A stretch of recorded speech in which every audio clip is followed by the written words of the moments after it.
I watched in horror as my neighbor dragged a rusty lawnmower across my perfectly manicured lawn and dumped it right next to my prized rose bushes.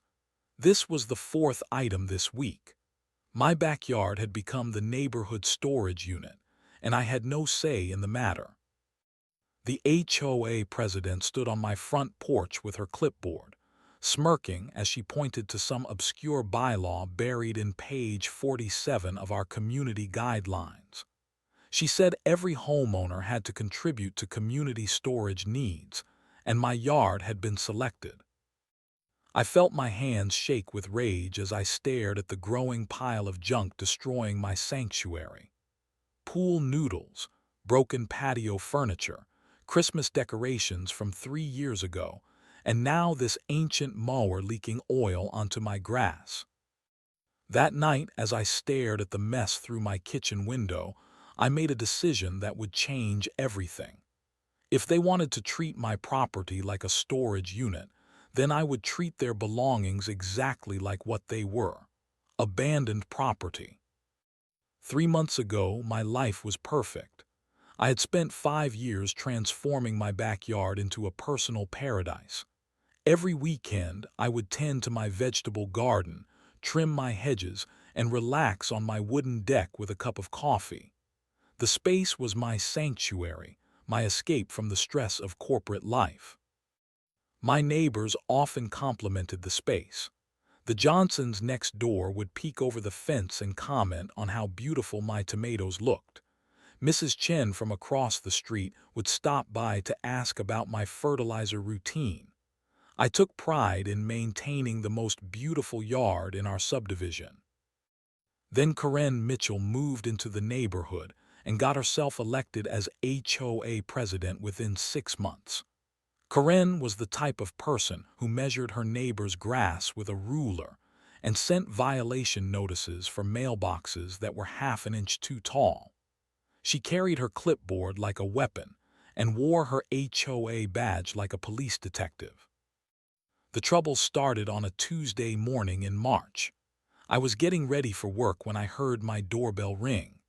Karen stood there with her fake smile and her ever-present clipboard, flanked by two other board members I barely recognized. "Good morning," she said, her voice dripping with false sweetness. "We need to discuss your property's contribution to our new community storage initiative." I had no idea what she was talking about. Community storage initiative. Karen flipped through several pages on her clipboard before finding what she was looking for. According to HOA Bylaw Section 12.7, all homeowners must contribute to community needs when space is required. Your backyard has been selected as our designated temporary storage area. My coffee mug nearly slipped from my hands. "Excuse me, you want to use my backyard as storage?" "Temporary storage," Karen corrected, as if that made it better. Several homeowners need space for seasonal items, lawn equipment, and pool supplies. Your yard has adequate space and easy access through the side gate. I stared at her in disbelief. This is my private property. You cannot just designate my yard as community storage without my permission. Karen's fake smile widened. "Actually, we can. The bylaw is very clear.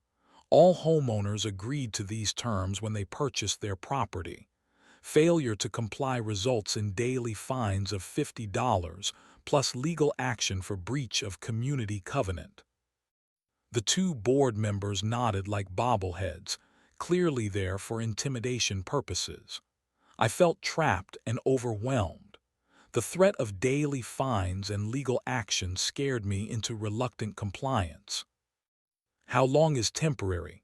I asked, hoping for some reasonable timeline. "Until alternative arrangements can be made," Karen replied vaguely.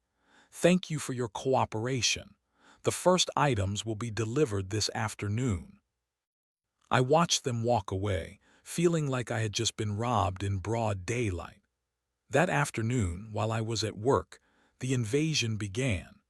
I came home to find a broken patio umbrella, a stack of pool floats, and someone's old barbecue grill sitting in my backyard. Over the next week, more items appeared daily. Holiday decorations, lawn furniture, gardening tools, and sports equipment. My beautiful sanctuary was becoming a cluttered mess of other people's junk. Every morning brought new surprises, and every evening brought fresh anger. I called Corinne multiple times, but she always had the same response. The bylaw is clear. Alternative arrangements are being explored. My neighbors seemed to view my yard as their personal storage locker. They would come and go as they pleased, trampling my flower beds and leaving gates open. Nobody asked permission or showed any respect for my property. The final straw came when I discovered someone had dumped a broken riding mower directly on top of my herb garden, crushing months of careful cultivation. Oil stains spread across my patio, and the smell of gasoline filled my outdoor space. That night, I stood in my ruined backyard and made a promise to myself. This violation would not continue, and there would be consequences for everyone involved. I spent the next 2 weeks researching every legal avenue available to me. Sleep became secondary to my mission of finding a way out of this nightmare without bankrupting myself in legal fees. I read HOA bylaws, state property laws, and abandoned property statutes until my eyes burned from staring at computer screens. The breakthrough came at 2 in the morning on a Friday night. I was reading through state abandonment laws when I discovered a fascinating legal concept. Any personal property left on private land without the owner's permission for more than 30 days could be considered abandoned property under state law. According to the statute, abandoned property could be disposed of by the landowner after following proper notification procedures. This included selling the items at public auction and keeping the proceeds after reasonable storage fees were deducted. My heart raced as I read through the requirements. The law was clear and specific. Property owners had rights that superseded HOA agreements when it came to abandoned personal property. The HOA bylaw that Corinne had used to justify this storage arrangement did not override state law. I called 3 different lawyers over the next few days to verify my understanding. The first 2 consultations cost me $300 each, but they confirmed my research. The third lawyer, an elderly man named Robert Chen, was Mrs. Chen's husband and offered to review my situation for free. The HOA overstepped their authority, Mr. Chen explained during our meeting. They cannot force you to store other people's property indefinitely. After 30 days, state abandoned property laws take precedence over any HOA agreement. I felt hope for the first time in weeks, so I can legally dispose of these items. With proper procedures, yes. You need to provide written notice to each property owner, allow reasonable time for retrieval, and then you can auction the items legally. I spent the weekend documenting everything in my backyard. I took photographs, measured dimensions, and researched the approximate value of each item. The total value was staggering. Pool equipment worth hundreds of dollars, lawn mowers and garden tools totaling thousands, and seasonal decorations that looked expensive even in their neglected condition. I also discovered that several neighbors had been dumping items beyond what the HOA had authorized. The Johnsons had left their entire patio furniture set, including cushions and umbrellas worth over $800. The family 3 houses down had dumped their children's playground equipment, complete with a swing set that probably cost over $1,000 new. My documentation revealed that nobody was treating this as temporary storage. Items sat for weeks without anyone checking on them. Rain damaged outdoor furniture, and sun faded, expensive fabric. These people were using my yard as a permanent dumping ground. I researched the requirements for becoming a licensed auctioneer in our state. The process was surprisingly straightforward and inexpensive. A weekend course, a written exam, and a $50 license fee would give me the legal authority to conduct estate sales and abandoned property auctions. I also investigated the notification requirements under state law. Each property owner had to receive written notice by certified mail, giving them 14 days to retrieve their belongings before auction.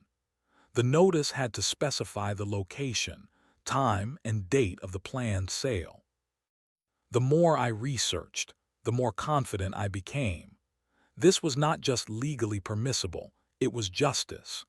These neighbors had shown no respect for my property, no consideration for my rights, and no intention of retrieving their belongings promptly. I registered for the auctioneer course the following weekend.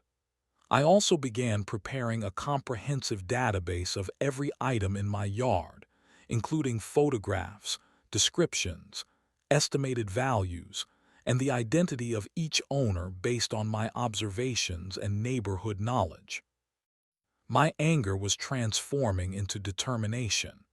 I was no longer the helpless victim of HOA overreach.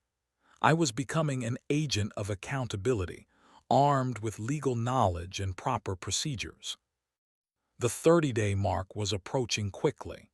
I had started documenting from the day the first items appeared, which meant I would be legally clear to proceed with auctions by the end of the month. Corinne Mitchell and her HOA board were about to learn that actions have consequences, and those consequences would be expensive. The auctioneer course was held in a community college classroom filled with people from various backgrounds. Some were planning to liquidate estate sales, others wanted to flip items for profit, and a few like me had very specific legal situations to handle. The instructor, a veteran auctioneer named Frank Morrison, explained the legal requirements and ethical responsibilities that came with the license. An auctioneer is not just a fast-talking salesperson, he said.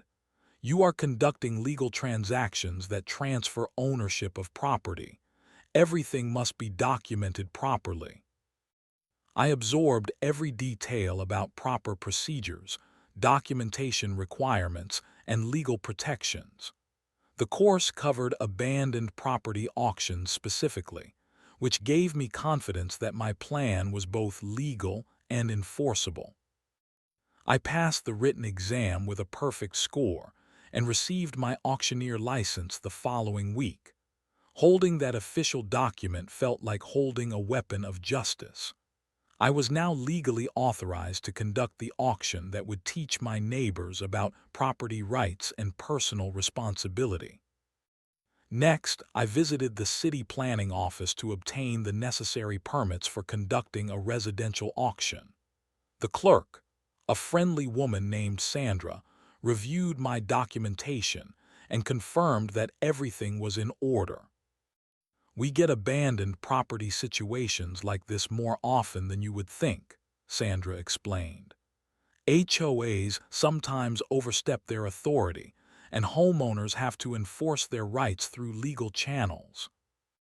The permit cost $75 and would allow me to conduct a one-day auction on my property with appropriate signage and public access. I also obtained a business license for the day, which would legitimize the entire operation and protect me from any claims of improper conduct. I hired a professional appraiser to evaluate the items in my backyard. Maria Santos had 20 years of experience in estate sales and abandoned property valuations.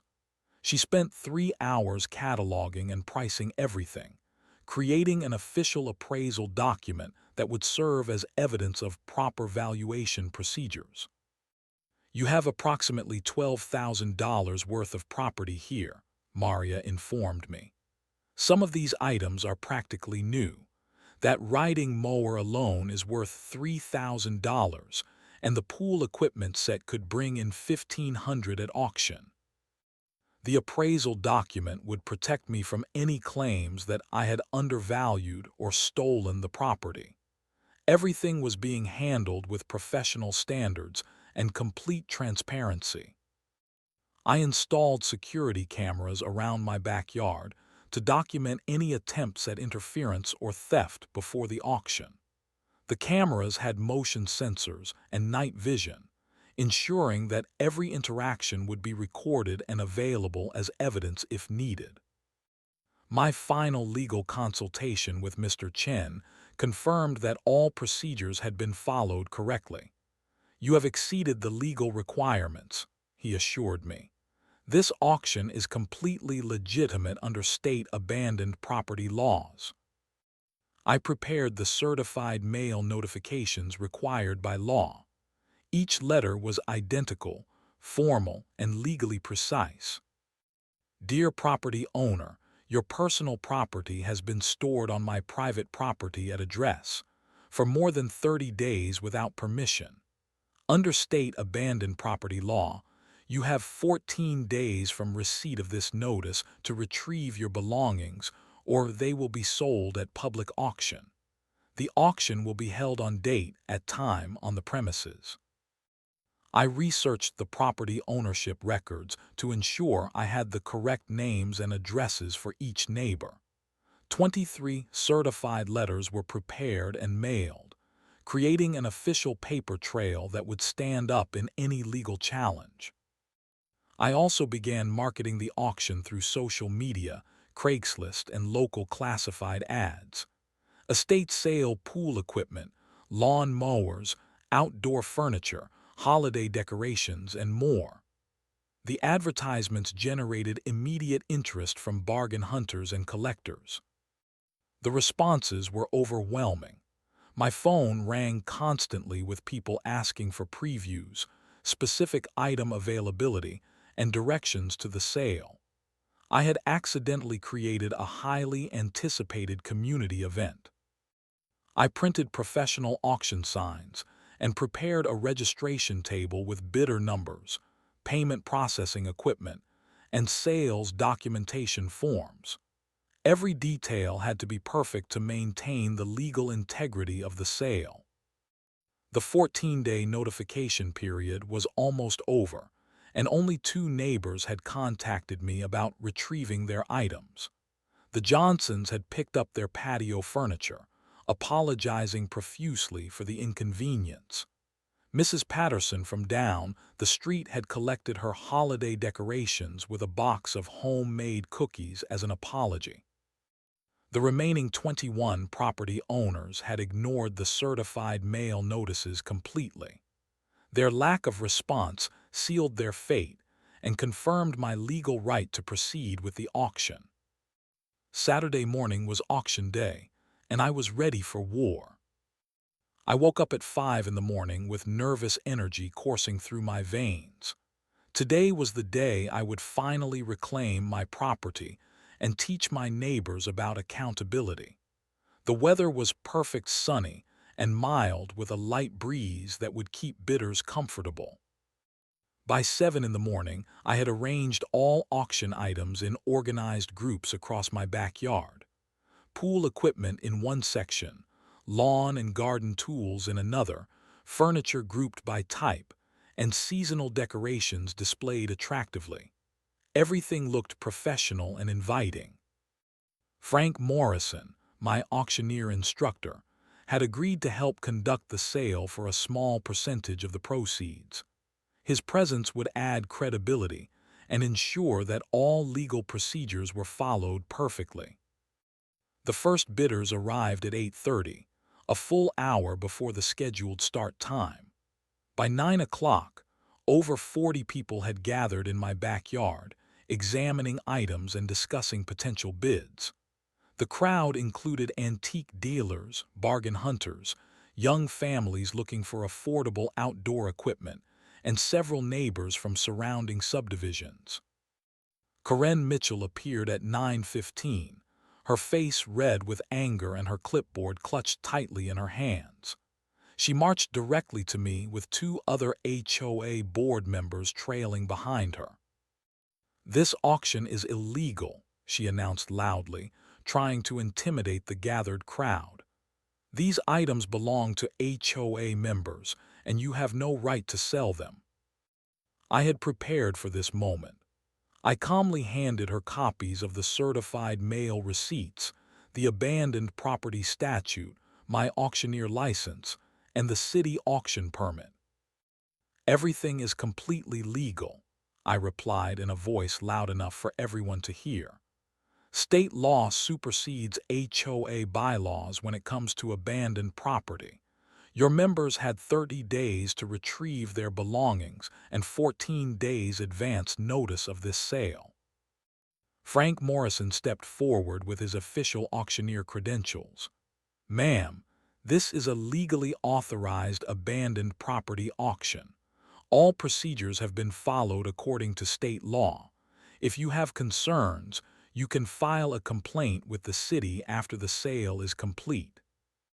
Corinne's face turned even redder as she realized she had no legal authority to stop the auction. The crowd of bidders had grown larger, and several people were taking pictures of the confrontation. Her attempts at intimidation were backfiring spectacularly. "You will hear from our lawyers," she threatened before storming off with her followers. The auction began promptly at 10 o'clock with Frank's professional calling and my assistants with item descriptions. The first item was a set of pool chemicals that sold for $45. The bidding was competitive and enthusiastic. The expensive riding mower that had crushed my herb garden was the star of the auction. 3 different bidders drove the price up to $2,800, far more than I had expected. The winner was a landscaping contractor who planned to use it for his business. Pool equipment brought consistently high bids. A complete filtration system sold for $600, pool covers went for $200 each, and various cleaning equipment totaled over $400 in sales. The playground equipment drew intense interest from young families. The swing set that had been abandoned for 2 months sold for $1,200 to a couple with 3 children.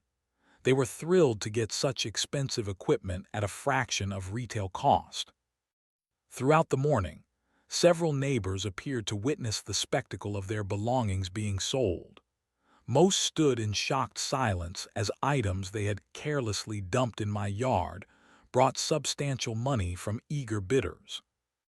The Martinez family arrived just as their outdoor furniture set was being auctioned. Mr. Martinez approached me frantically, offering to pay the current bid to stop the sale. "I am sorry, but the legal notification period has expired," I explained calmly. "You had 44 days to retrieve your property and chose not to respond to certified mail notice." Their patio set sold for $550 to a retired couple who had been looking for quality outdoor furniture. By noon, the auction was generating serious money. Frank kept a running total, and we had already exceeded $4,000 in sales with several high-value items still remaining. The crowd had grown to over 60 people, including local news media who had heard about the unusual auction through social media. A reporter interviewed me briefly about property rights and HOA overreach, turning my personal situation into a community interest story. Lawn equipment brought excellent prices throughout the afternoon. Hedge trimmers, leaf blowers, and various garden tools sold quickly to contractors and homeowners. Even broken items sold for parts and repair projects. The final item was a collection of expensive Christmas decorations that had been rotting in my yard since March. The complete set sold for $375 to a woman who planned to use them for her event planning business. Frank announced the final total at 4 in the afternoon. Ladies and gentlemen, today's auction has generated $7,423 in total sales. The crowd applauded enthusiastically, and several people congratulated me on a successful sale. I felt vindicated, empowered, and finally at peace with the situation. My backyard was empty for the first time in months, and I had a substantial amount of money to show for the ordeal. The real drama began after the auction ended, and the reality of permanent loss set in for my neighbors. As the last bidders loaded their purchases and drove away, I could see angry faces gathering in small groups across the street and in nearby driveways. The first confrontation came from the Hendersons, whose expensive pool equipment had sold for over $800. Mrs. Henderson approached me with tears in her eyes, claiming financial hardship and begging me to reverse the sale somehow. "Please, we cannot afford to replace that equipment," she pleaded. "My husband lost his job last month, and we were just trying to store it safely until we could get our pool reopened." I felt a moment of sympathy, but then I remembered the months of disrespect and the oil stains on my patio from their equipment. "I sent you certified mail with 14 days' notice," I replied firmly. "You chose not to respond or retrieve your property." "We never received any certified mail," Mrs. Henderson claimed. I pulled out my phone and showed her the Postal Service tracking information. "According to this, your certified letter was delivered and signed for by Jennifer Henderson on April 15th at 2:47 in the afternoon." Her face changed when she realized I had documented proof of proper notification. The tears stopped, and anger replaced her pleading expression. "This is theft, and you will be hearing from our lawyer."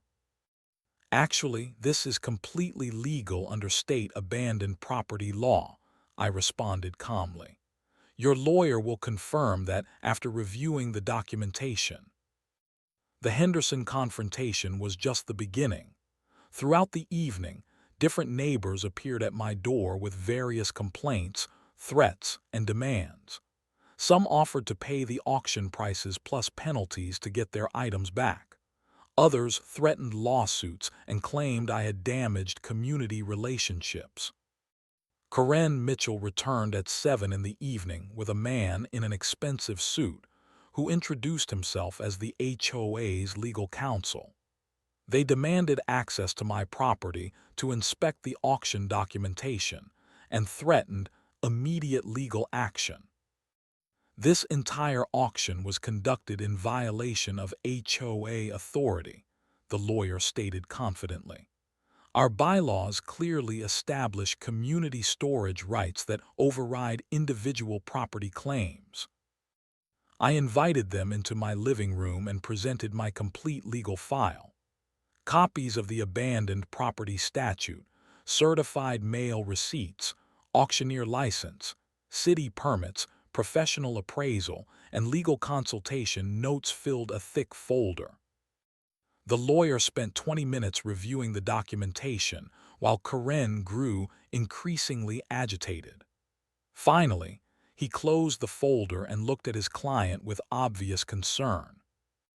"The auction appears to be legally valid," he admitted reluctantly. "State abandoned property law does supersede HOA agreements in situations like this." Corinne's face went pale. "What do you mean legally valid? These people violated our bylaws by storing property without permission." "Actually, Mrs. Mitchell, the homeowner was forced to store property without permission," the lawyer corrected. "The HOA created this situation by exceeding its legal authority." I watched Corinne's confidence crumble as her own legal counsel confirmed what I had been telling her for months.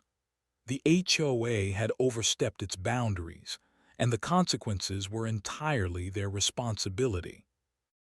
"Our members are talking about suing the HOA for failing to protect their property," the lawyer continued. This situation could result in significant liability for the association. After they left, I called the police to report the increasing harassment and threats from neighbors. Officer Martinez arrived within 30 minutes and documented several complaints about threatening behavior and property damage threats. "You have every right to feel safe in your home," Officer Martinez assured me. "The auction was legal, and these people need to accept the consequences of their actions." The police report created an official record of the harassment, which would be important if the situation escalated further. My phone rang constantly over the next few days with angry neighbors, curious reporters, and legal threats from various sources. I documented every call and saved every voicemail as evidence of the ongoing harassment campaign. Social media exploded with discussions about the auction. Local community groups shared the story, with opinions split between supporting property rights and condemning the loss of neighborhood harmony. The story attracted attention from local news stations and property rights organizations. Several neighbors organized an emergency HOA meeting to address the crisis and explore legal options for recovering their lost property. I was not invited, but Mrs. Chen attended and reported back on the chaos and finger-pointing that dominated the discussion. "Karen Mitchell is facing a revolt," Mrs. Chen informed me.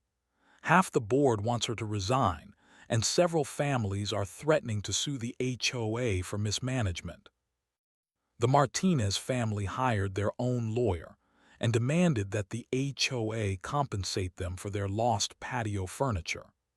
Other families were exploring similar legal action against the association that had created this mess.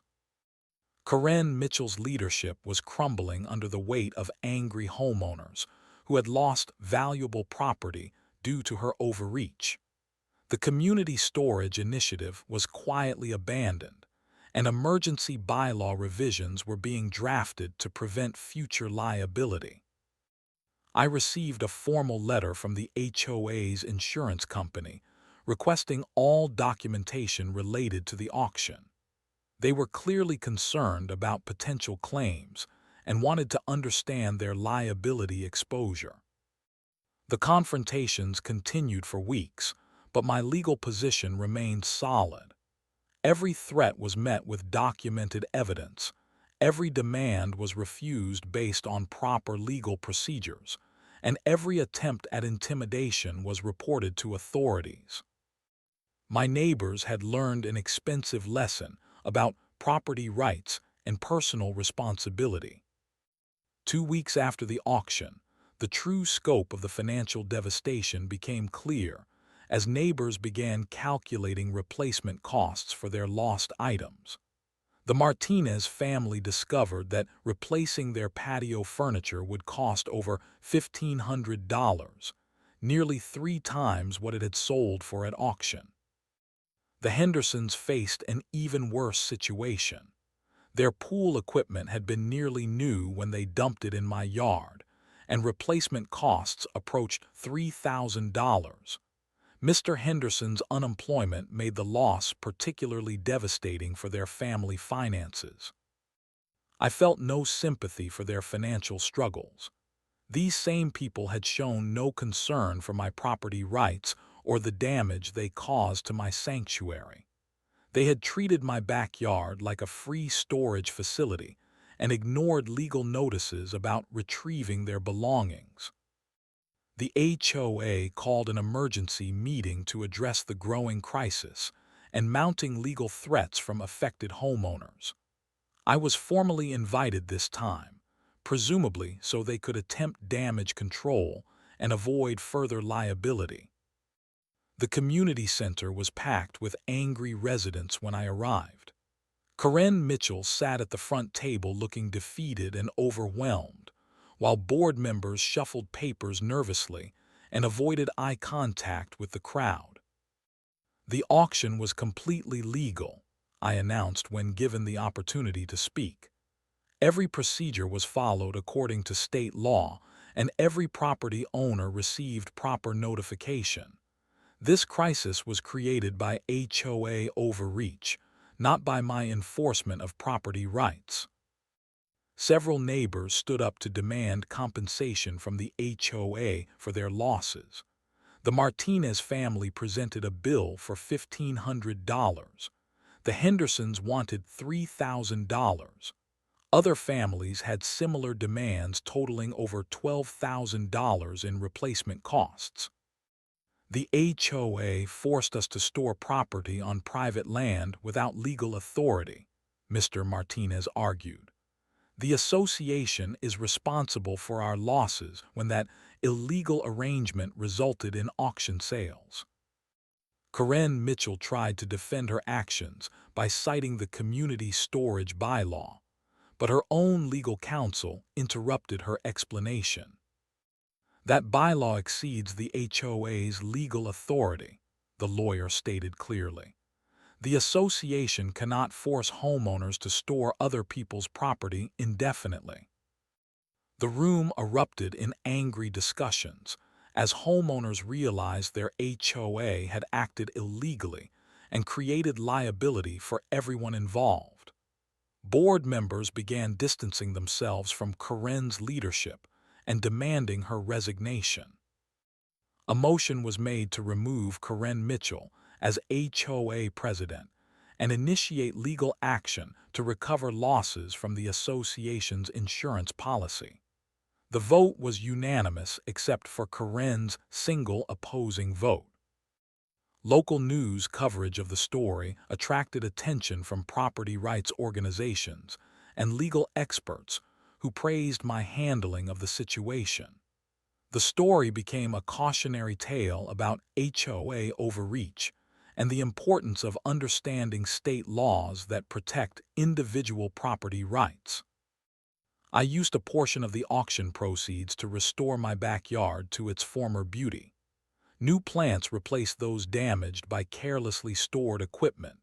Professional cleaning removed oil stains from my patio, and improved fencing prevented future unauthorized access. The remaining money went into a legal defense fund to protect against any future challenges to the auction. Although my legal position was solid, I wanted to be prepared for any desperate attempts to reverse the consequences. The HOA's insurance company conducted a thorough investigation and ultimately agreed to pay claims for lost property, but they also canceled the association's liability coverage due to the illegal storage policy. Finding new insurance would be expensive and difficult with this claim history. Karen Mitchell resigned from the HOA board in disgrace and put her house up for sale within 2 months. The stress of legal challenges, community backlash, and financial liability had destroyed her position in the neighborhood.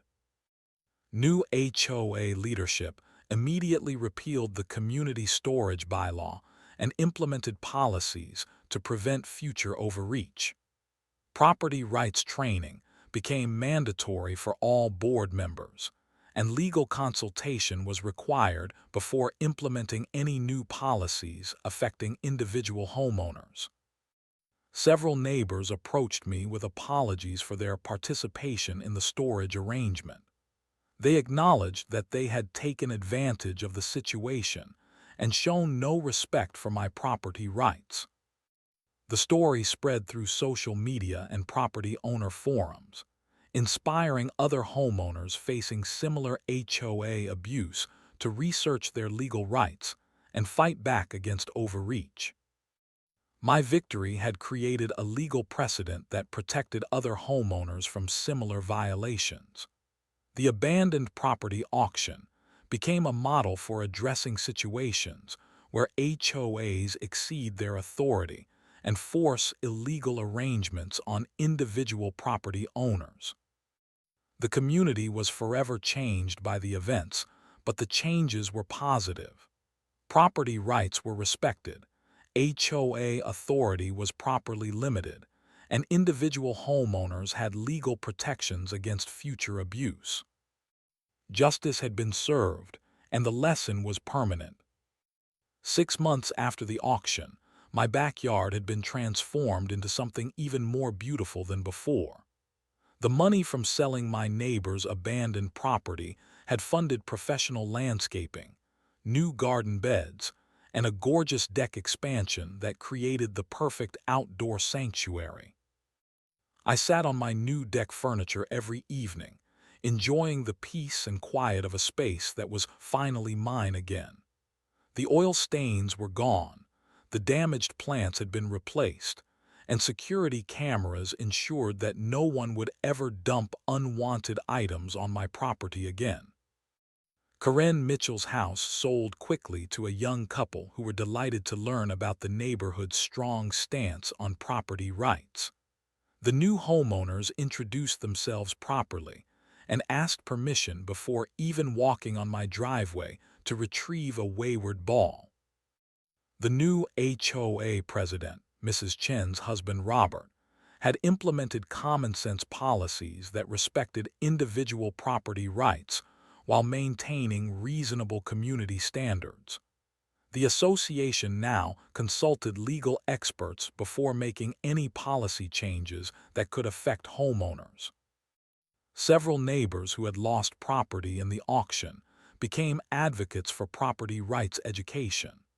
They shared their expensive lesson with other homeowners and warned against taking advantage of neighbors' generosity or HOA overreach. The Martinez family replaced their patio furniture with a less expensive set and learned to store their belongings on their own property. They never asked to use my yard again and always waved politely when we encountered each other around the neighborhood.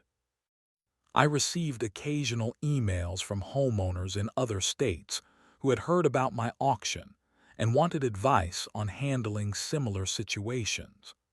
Property rights organizations had shared my story as an example of effective legal response to HOA abuse. The legal precedent established by my case had been cited in 3 other abandoned property disputes across the state. Homeowners facing similar challenges now had documented proof that state law superseded HOA agreements in these situations. My relationship with the neighborhood had evolved into one of mutual respect. People understood that I would defend my property rights vigorously but fairly, and I had proven that legal knowledge could triumph over institutional bullying. The auction had taught everyone involved about the importance of personal responsibility, property rights, and the consequences of taking advantage of others. These lessons would benefit the entire community for years to come. I still maintained my beautiful garden and continued to take pride in my outdoor space. But now, I also took pride in having stood up for my rights and created positive change that protected other homeowners from similar abuse. The story had a happy ending for everyone, except those who had refused to respect property rights and personal responsibility. They had learned expensive lessons about accountability and the importance of treating neighbors with respect. My backyard sanctuary was finally safe. My property rights were permanently protected, and justice had been served through patience, legal knowledge, and proper procedures. Sometimes the best revenge is simply enforcing accountability through legal channels and letting consequences speak for themselves.